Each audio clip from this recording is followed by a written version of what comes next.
주님께서 여러분과 함께 마르코가 전한 거룩한 복음입니다.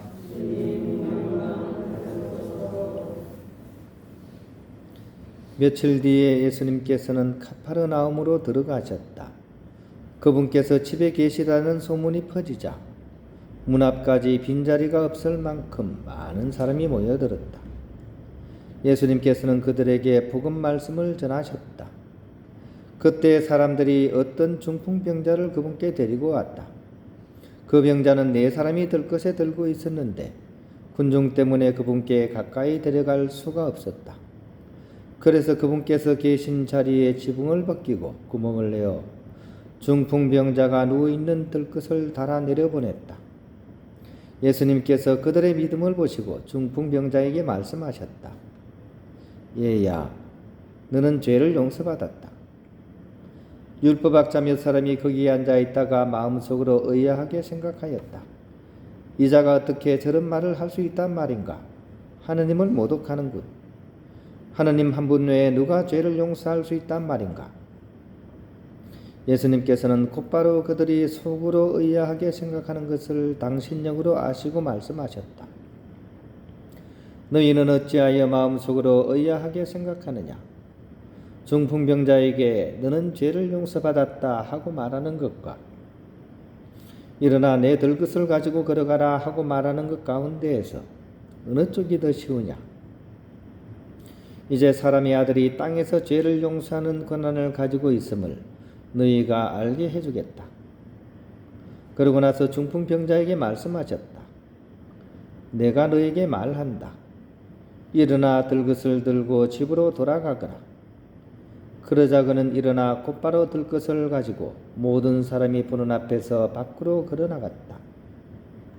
이에 모든 사람이 크게 놀라 하느님을 찬양하며 말하였다. 이런 일은 일찍이 본 적이 없다. 주님의 말씀입니다.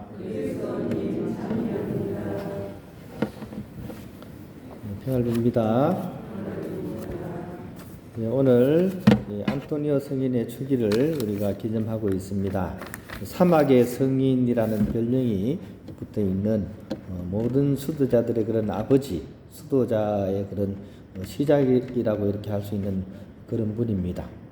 옛날 이 성인들의 모습이나 이런 걸 가늠할 수는 없지만 그 성인에 대해서 이제 설명해 주기 위해서 옛날에는 이제 문맹자가 너무 많았기 때문에 그림을 통해서 그 성인의 어떤 모습을 이렇게 그리곤 했습니다. 이 성인의 그림은 일단 잘 알려진 것이 1642년경에 벨라스케스라는 그런 화가가 그린 그림이 있습니다. 은자 바오로를 방문하는 안토니우스 그림 해가지고 이렇게 고행자의 선배였던 은자 바오로와 안토니오 성인이 만나는 마주 보면서 이렇게 대화를 나누시는 그런 그림을 이렇게 그렸습니다. 안토니우스 이 성인은 그 그림에서 수도복을 입고 있고요. 또 수염을 이렇게 길게 그린 그런 노인의 모습으로 등장합니다. 손에는 T자형 그런 십자가를 쥐고 있습니다. T자 이렇게 그죠? 이게 이제 안토니우스 십자가라는 그런 건데 이렇게 T자는 이제 테오스 즉 하느님을 뜻하는 그런 뜻이 담겨져 있습니다.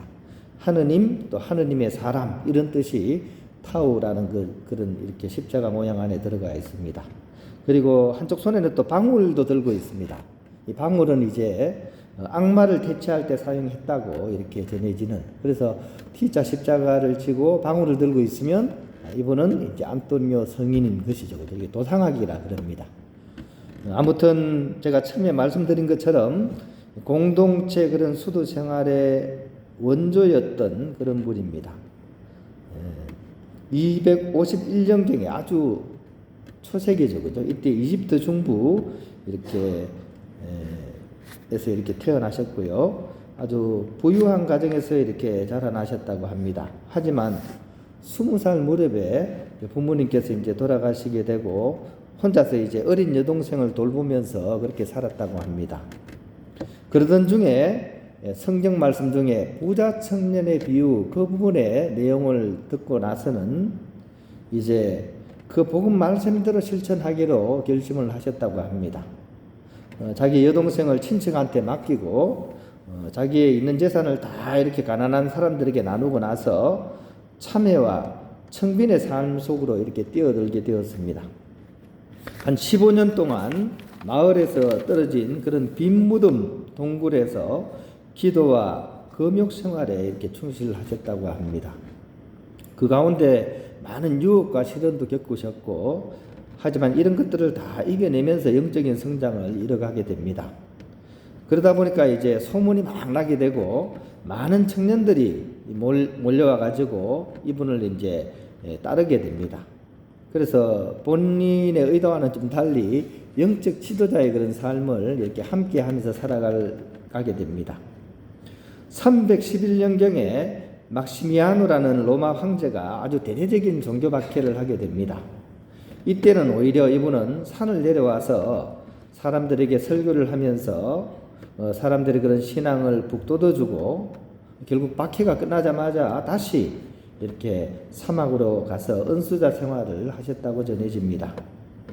이후에 이집트 나일강 끝자락에 있는 피스피르라는 산에서 20년 동안 이제 독수 생활, 혼자서 이제 그런 수도 생활을 하는 가운데 소문을 듣고 또 제자 되기를 청하는 사람들이 많이 생기게 되자 여기서도 이제 영적 지도자의 삶을 이렇게 살아가시게 됩니다.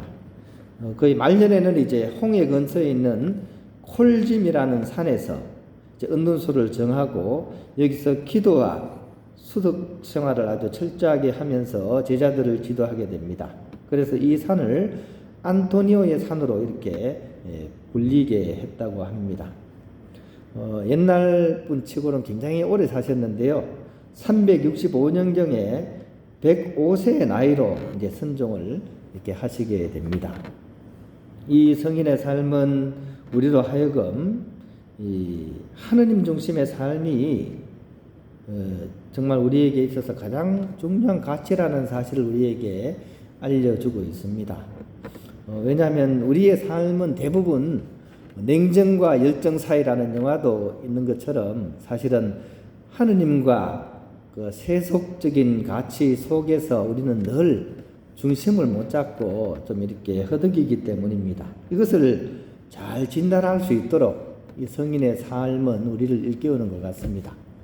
교회의 전례가 굉장히 이렇게 시기를 맞아가지고 중요하죠. 1년 단위로 해가지고 템포랄레라고 해서 그때 사순시기, 부활시기 이런 시기별로 주님의 어떤 삶을 묵상하는 그런 구조가 되어 있으면서 중간중간에 쌍토랄레, 오늘처럼 성인들의 삶을 그 안에 집어넣습니다.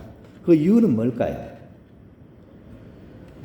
그 이유는 우리의 삶을 진단하도록 하는 것입니다.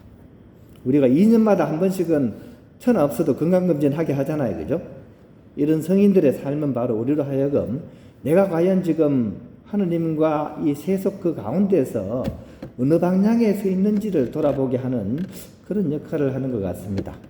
오늘 이 서방 그런 수도 생활의 원조라고 할 수 있는 이 안토니오 성인의 삶을 우리가 바라보면서 과연 나는 내 삶의 자리에서 지금 어디를 더 많이 바라보면서 살아가는지, 하느님인지 아니면 세속적인 욕망인지 그런 것들을 진단하게 하는 것 같습니다.